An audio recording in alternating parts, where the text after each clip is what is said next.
Hi, I'm Leroy. Welcome to the course again. In this part, we'll talk a little bit more about what is a startup. These days, it seems every new business is a startup, and it is important for you to understand what type of startup you are.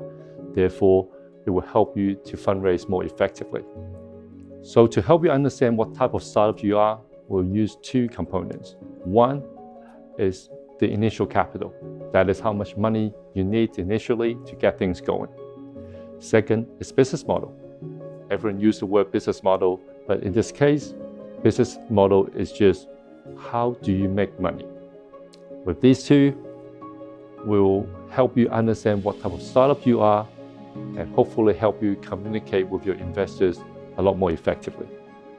And let's imagine you're building an app just like Facebook. For a startup like that, your initial capital required is probably quite small.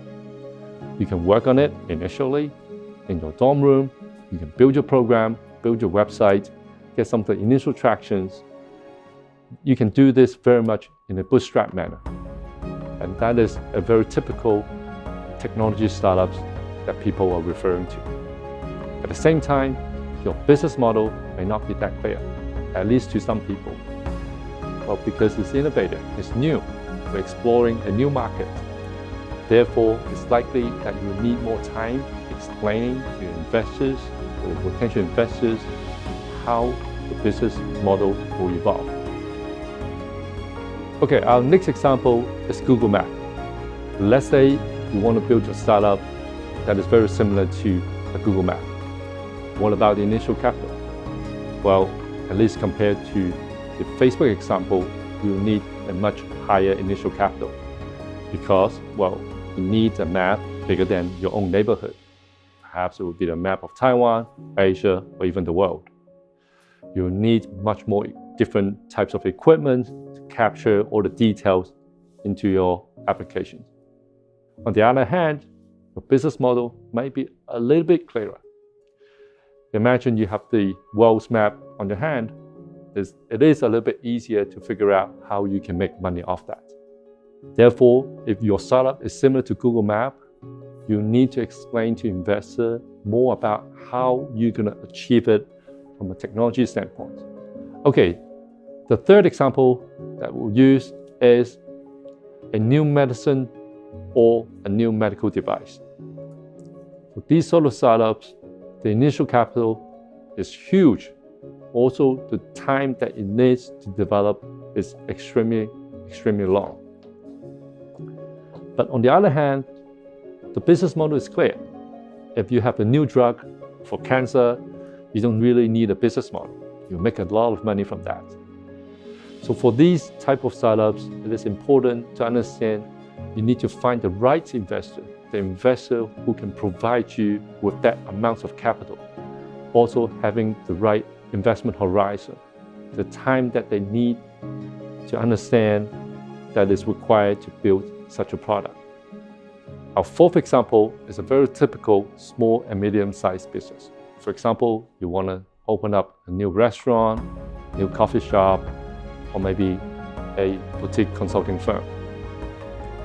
For these startups, the initial capital will be not high, but you still need some money.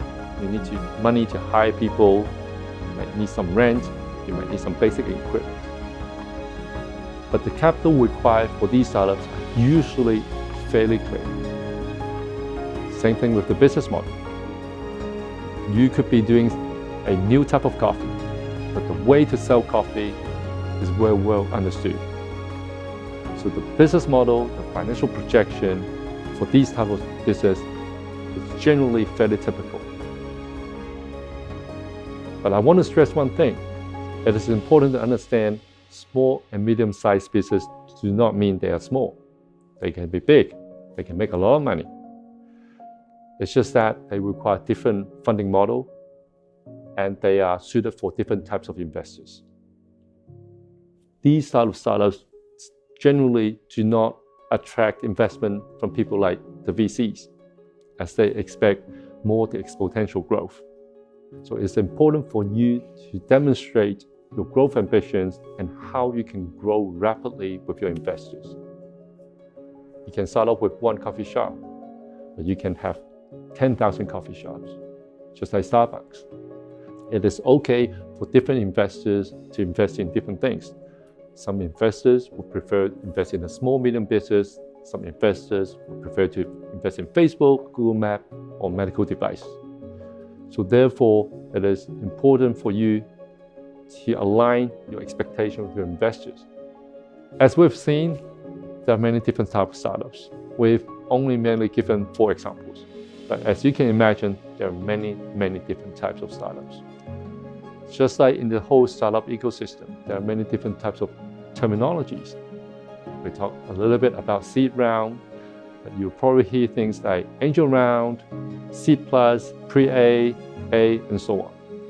And even for standard terminology such as Series A, the funding amount can vary quite drastically, from say a couple of millions to say 50 to 100 million. It varies a lot. Therefore, it is okay that people interpret some of these terminologies differently. What's important for you, your job as a startup founder, is to understand these different types of interpretation of the terminologies. So in our next section, we'll provide you more of these terminologies. Hopefully, we'll prepare you for this successful fundraising journey.